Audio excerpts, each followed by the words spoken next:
Today, we will going to have the, what's this? Bible. What's this? Bible. Stories. Story. So if we talk about Bible story, it's about? Baba Jesus. Good. So you need to listen to me. Okay? The Old Testament. See, the Lord is a great God and a great King above all gods. In His hand are the deep places of the earth. The strength of the hills is His also. The sea is His sea, and He made it, and His hands formed the dry land. Oh, come, let us worship and bow down. Let us kneel before Lord our Maker. This is from Psalm 95 verse 3 to 6. Okay, so we are going to start the story. Our first story is about the story of creation. Okay, in the beginning, before time began, the Bible tells us how God created the world. So the Bible will tell us how the Papa God created the world. The world means is the one we are living now, okay? The earth was an empty and dark place, and there was no life or light. In 6 days, God created the world and everything living on the earth. The first thing God created was the light. So Papa God created first is what? Light. Yeah, light can give us Energy. energy. Oh, very good. So let there be light. Suddenly, first bright light began to shine on the empty, stormy waters covering the earth. And God saw the light was good, and He named the light day, and He called the darkness night. Now God commanded the waters covering the whole earth to pull back. God divided the earth between the dry land and the big seas. So how did God created it? Created into two. Divide by two. So what was it? Light and water. Yeah, light and water. Very good. So God divided the earth between the dry land and the seas. God divided the dry and the seas. Okay. And so it happened. Now the world had mountains and valleys. You know what is mountain? Yeah. Oh, valleys. You know what is valleys? Yeah. Good. It had lakes and rivers. And God said, "Let the earth will be filled with green grass." Yay. Green grass. So make a lot of grass. The Papa God is really very powerful. He only have the magic. So created the whole world. I saw in TikTok. Is Papa God good? Yeah. Good. But the red one is not good. Which red one? The one That is the orange. that is the devil. We will not talk about the devil. He put tall trees and beautiful flowers everywhere. He filled the world with colors. So that's why the world is really very, very colorful. Mommy, if you And God saw all created was wonderful and said to Himself, Mommy, "This is good. This is good." So on the fourth day, God made the sun, the moon, and the stars. When can you see the sun?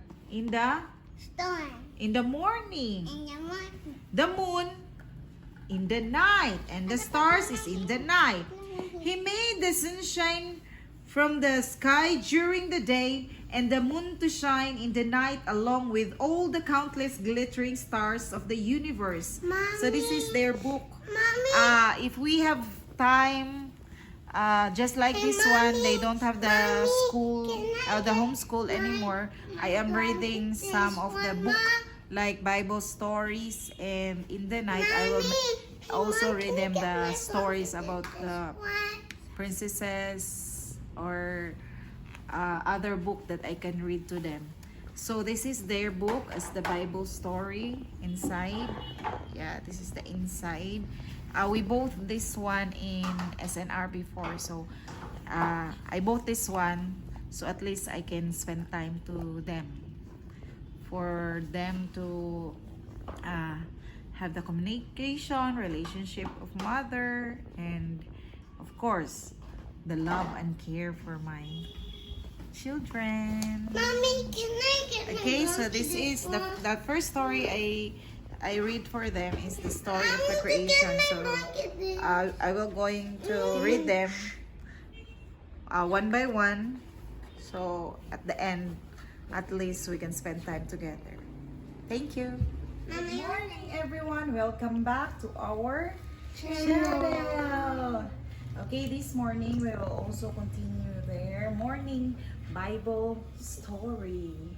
So, this is the... We already done this one, Mina? Okay, we are in the third part. The fall. Okay?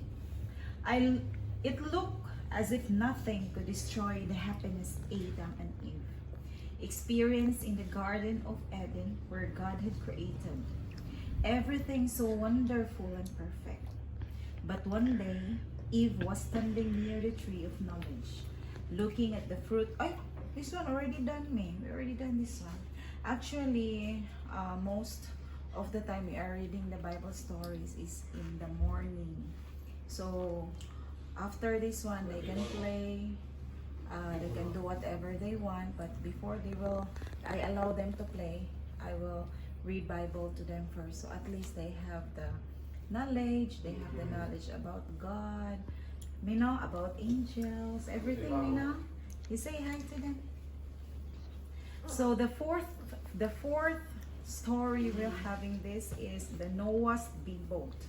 Many years went by, the earth was not full of people. But people had completely forgotten all about God and did not more and more evil things to one another. This made God very sad, and he tried to find a good person somewhere on earth. Who is the one very sad? Me. Who is the one very sad? Good. God, very good. You listen carefully. Why you're the one we are talking about the story. God searched, but he found only one good man. His name was Noah. What's the name of the good man God chosen by God? What's the name? Noah. Wow, very good. Noah, okay. God said to Noah, I regret that I created people and I want to start all over again. I am going to send a big flood over the world, but you and your family will be safe. God then told Noah to build a giant boat called an ark. What did Noah build? Boat. Okay. It was big enough to hold Noah's family and one pair, a male and a female. Of all living animals in the world, the ark will protect you and the animals and keep you safe from the flood. God said, who is the one tell the Noah that they will be safe even have the big flood? Who is the one tell to Noah? God, very good. Uy, Angel is really listening. You listen. Noah and his 3 sons, Shem, Ham, and Japheth, spent many years building the ark. The ark was built exactly following the instructions God had given to Noah. The 5th one is the flood. When the ark was finished, God sent every kind of animal to Noah. 2 by 2 they all entered into an ark where rooms were prepared for them to stay. When all animals had entered into the ark, God himself closed the big door to the ark right behind Noah. Then it started to rain. First, water covered the streets, fields, and rain continued to fall, non-stop to fall, all over the world. Then it covered houses and towns. More rain fell, and the ark began to float quietly and safe. The big boat started to float by the wind and the strong current which led the ark away on the big waters that now covered the whole world. But everyone inside the ark was safe because God had told Noah how to build the ark to stay dry and safe. Rain kept falling for 40 days and nights, and Even the mountaintops were covered with water. Noah and his family were now only people still living on earth. But God had not forgotten Noah, his family, and the animals in the ark. See how good is the Papa God, no? So after the rain, after the very, very strong wind, the flooding, the everything, what will be the next one? What's this? What's this? Our wall. What's this? You see, you tell me this one first. What's this? Rainbow. Wow, very good, rainbow. So the story now is about the rainbow. After the rain, Rainbow. yeah, here. See, okay. After the rainbow, How to see a rainbow? here. What is it? What they have to guys? Where is the Noah and the Papa God? It's the rainbow. After the rain stopped, the ark floated around on waters almost half a year. The water had dried up little by little, and the mountain tops were now visible again. But all the valleys and forests were still covered by waters. Then one day, ark touched dry ground on the side of a mountain called Ararat. What is the mountain called? What? Ararat. Very good. You need to listen. Noah opened the window in the ark and sent out a black raven. He let the bird fly away, but immediately returned to Noah because it did not find any dry land. Then Noah sent out dove to see if the water had dried up from the land. But the dove also returned to the ark because it found no place to land. Noah waited 7 more days and sent the dove out again. This time the bird came back with a green twig on its beak. And then Noah smiled. The animals smiled because already had the dry land to let them stay. He knew that it's possible to find dry land. A week later, Noah released the dove once more. Released again. Who is the one released? The dove. Dog. Very good. Dog. But dove. The white Can you dove, the see? bird. Can you see? This one, the dove. Okay? I cannot see. This one, dove. Oh, Yeah, this is the dove. It's elephant, the birds, okay? what the dog? But this time the dove did not return, and no one knew it was time to leave the ark. God then said, everybody can leave the ark for flooding is over. And Noah sent out all animals. They were excited to go out into the world just to have fun waiting for them. Noah built an altar to worship God, to pray Papa God, and to thank himself for keeping his family, all animals safe. Then God blessed Noah and his sons and said, I am making a promise you today. Watch the rainbow I have put in the sky. This shall be a sign that I will never destroy the world again with a flood. Still in the time right after the flooding, Noah and his family always were a little anxious when dark skies and heavy rain came. But they always remembered God's promise to them. And after the rain, when the sun was breaking through, the bright colorful rainbow showed up in the sky. They were safe and would keep God on his promises always. Who is the one always keep the promises? God. God will do good to us, will give everything to us if we will have the faith to God, right? If we always pray. So are you going to pray to Papa God? So are you going to keep what you promised to Papa God? You will be, what's your promise to Papa God? You'll be a good girl. You will follow Mommy and Daddy. You will love Mommy and Daddy, Althea, Angelo, okay? No fight, no argue, no shouting. You say bye-bye to them. Bye-bye. Okay, till next time to our Bible stories. Thank you for watching. Bye-bye. Hello guys. Don't forget to watch and subscribe our channel, and thank you for spending time with us. See you again, guys. Bye. Hello guys, good morning. Welcome back to our channel, Jenny's Magic World. Say hi. Now, we will going to continue our morning Bible study. Okay, today only Angel will going to listen to my stories. Are you ready, me? Okay, we are in the 7th story already in the Bible. Okay, title is The Big Tower. It's in the Genesis 11 verse 12 to 23. After the flooding, the world was again full of people. Every day was speaking the same language, and therefore people from all over the world could speak and easily understand each other. Here. One day, many people gathered in the city, and they said, "Let us build a tall building that will reach to heaven.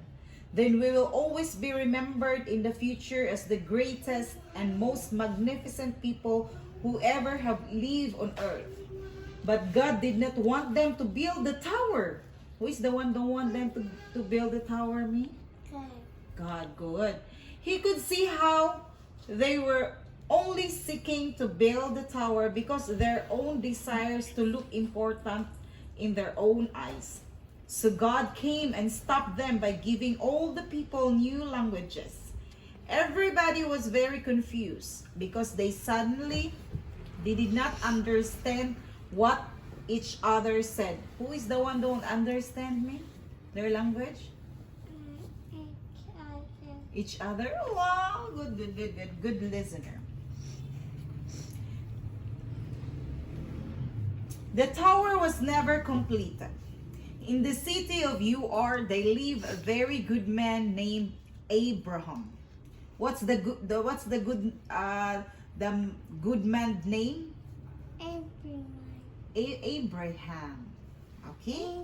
He was one of the world's richest men and was so rich that he needed hundreds of workers to take care of all his cattle, sheep, and camels. One day, God said to Abraham, "I want you and your wife Sarah to move to another country called Canaan."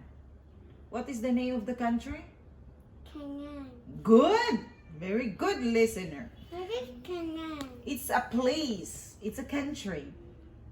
"I have a special plan for you and your family." Immediately, Abraham and Sarah obeyed and began a very long journey to their new homeland. All their workers had to follow them, taking care of their animals and belongings. They traveled many years, settling in different places before they finally reached the land of Canaan that God had promised to Abraham. Who is the one promised to Abraham? Who is the one promised to Abraham? Wow, the angels really listening to our story. Yeah. Okay. They put up their tents near the big trees and a place called Hebron. What is the place called? Cold. Called what? Cold. Hebron. Hebron. Hebron. You think Hebron. Hebron. In the city of Ur, they live called Hebron. So this one is the 9th chapter. It's Genesis 12 to 23. Abraham loved Sarah very Mom, much. did you have a baby? Yeah. But Abraham and Sarah were sad because they had no children and Sarah was not growing older. But one night, God gave Abraham a new promise and he said, "Abraham, look up the sky and see if you can count all the stars there. I promise you that your family will also be too big to count, and your family will give the world something wonderful."